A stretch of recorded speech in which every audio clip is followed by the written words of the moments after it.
这个南北合作歹戏拖平已经用要破局了。国民党的前立委蔡正元伫网络节目讲，只有歌校配才选会赢，无第二个选择。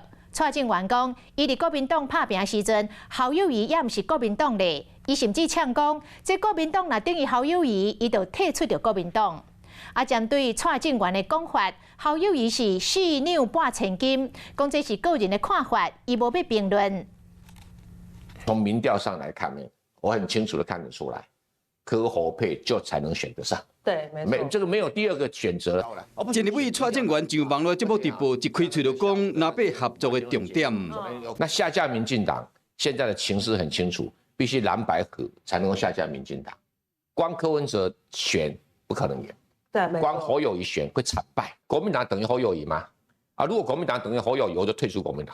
话要退党，伊无认同侯友宜做主帅，那赢立委赶紧跳出来。蔡委员是老大哥啦，现在逞一时之快，也没有什么特别的意义，所以在这个部分，我倒是觉得大家听听就好。个人评论我不予置评啊，等一下你可以问谢以后就好。好，谢谢。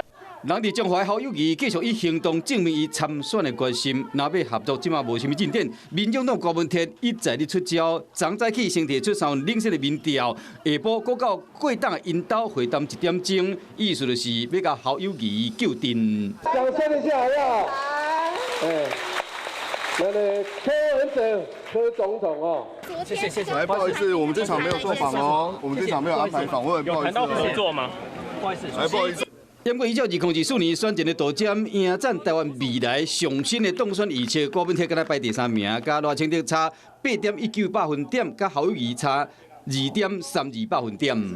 其实很多的民调专家学者都说嘛，其实加权以后，那个误差的偏移更大了，所以民调敢会当做参考用。伫要安怎产生出上强候选人，南北也未有共识进前，郭文哲甲侯友宜2个人拢无要收让。你好，我是宋彦明。想掌握最及时的新闻资讯吗？赶紧订阅、按赞、开启小铃铛，锁定华视新闻 YouTube 频道。